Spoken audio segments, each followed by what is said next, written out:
A few weeks ago I went to this place where there was no sound except for birds, where the only light came from the sun, and I experienced something rare in this day and age: solitude. You might think that we live in an age of solitude. After all, we have devices that connect us to thousands of people at a moment's notice. We communicate through text, DM, and video call. But maybe we're more alone together than ever before, because solitude is not the same as loneliness. To be alone is to be connected to yourself. To be lonely is to be disconnected from others, or perhaps more accurately, it's to be disconnected from yourself. So in today's episode, we're going to talk about why you need more silence, why you need more solitude, and how to get it. First, let me show you something. When was the last time you spent a long period of time alone without distractions? If you're anything like me, it's been a while. And that's okay. It's not your fault. We've been trained to not be alone, trained to constantly seek distraction. After all, look at what happens if we try to sit still. Our hands get itchy, our eyes dart around the room looking for stimulation. Our mind starts to race, thinking of things we need to do, places we need to be, emails we need to send. It reminds me of this drawing by Pablo Picasso, Guernica. All these figures running around frantically, never stopping, never being still. There's a reason why so many of us can't sit still. We've created a world that doesn't allow us to be still. We fill our days with meetings, our nights with Netflix. Why? Because we've convinced ourselves that we cannot handle being alone. But the problem isn't that we don't know how to be alone. The problem is that we don't know why we should be alone. You see, in solitude, we confront who we are. We face the truth of our existence. In solitude, we're forced to look within. And that's uncomfortable, so we stay busy, we stay distracted, we stay connected. But here's the thing, we were made for solitude. It's baked into our DNA. We evolved in small groups of people, not in front of a screen. Even now, studies show that spending time alone actually helps us perform better. At work, we make better decisions, we're more creative. But we don't know this because we've forgotten this part of ourselves. Let me tell you a story. This is the story of Buddha. One night, Siddhartha Gautama, the man who would become known as Buddha, was sitting outside his palace meditating under a tree. Suddenly, a tight, hot wind blew across the plains, ruffling his hair, tearing leaves off trees, making him squint his eyes. Normally he would have gone inside to escape the weather, but that night he stayed put. He sat there and rode out the storm. And in that moment of intensity, he realized that life was like that, full of joy and sorrow, heat and cold, good times and bad. We can't control everything that happens to us, but we can control how we react to it. That's when he found peace. But most of us, when faced with discomfort, don't try to find peace. We try to escape it. We reach for our phone, or turn on a podcast, or open a new tab. But here's the thing. Every time we escape, we teach our mind that stillness is scary, that silence is painful, and that leads to the vicious cycle we spoke about earlier, where we can't be still because our mind tells us to run, which makes us more anxious, which makes our mind tell us to run more. So how do we break that cycle? Well, let's go back to the beginning. Let's talk about the science of solitude. What does it actually do to our brains? The answer may surprise you. You see, until recently, we didn't really understand what happens in our brain when we're alone. It seemed counterintuitive that doing nothing would lead to something, but it does. Your brain has a mode that only turns on when you do nothing. It's called the default mode network.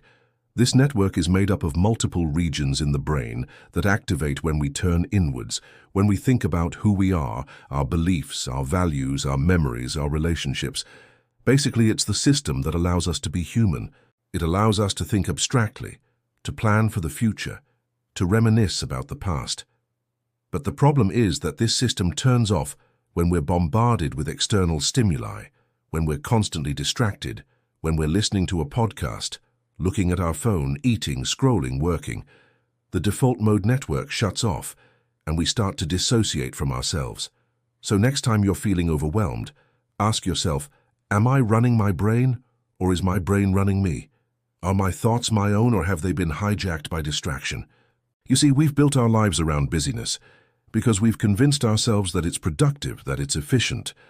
But busyness isn't efficient. Busyness means you're reacting, not acting.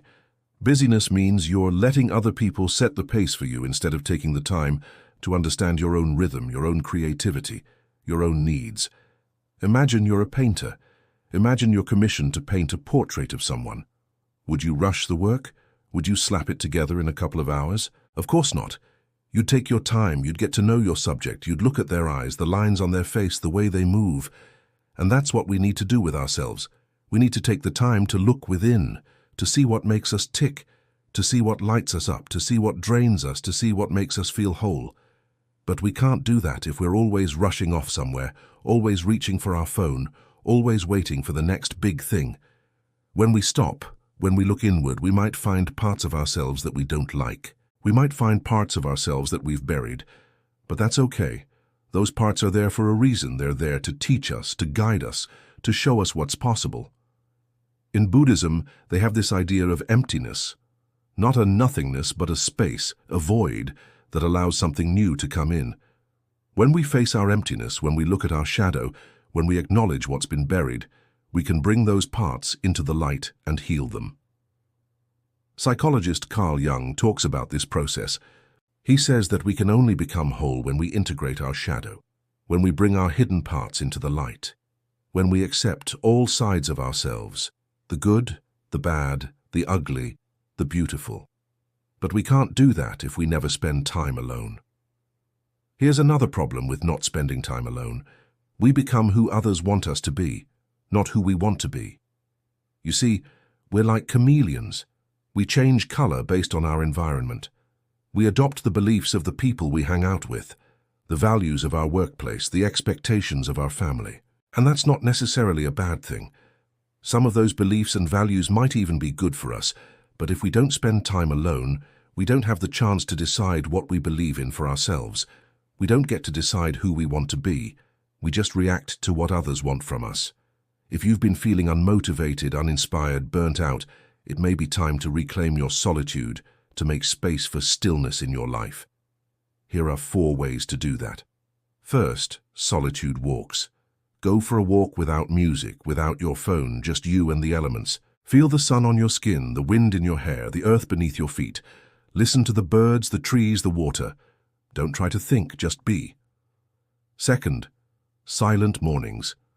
Wake up early and spend the first 30 minutes of your day in solitude. No input, no output, no distraction. Just sit quietly and observe your thoughts. Third, free-form journaling. Spend 30 minutes writing whatever comes to mind. Don't overthink it. Don't censor yourself. Just write. Fourth, stillness time. Spend 10 minutes every day doing absolutely nothing. Sit quietly and be present in your body. In the end, you'll realize that you don't need more information. You need more integration. You don't need more stimulation. You need more silence. You don't need more stuff. You need more space. You'll realize that you're not who you've been told to be. You're who you choose to be. You're not what you do. You're who you are. I hope you enjoyed this episode. If you did, please hit subscribe and check out the links below for more content. This is Shift Soul. Thanks for watching.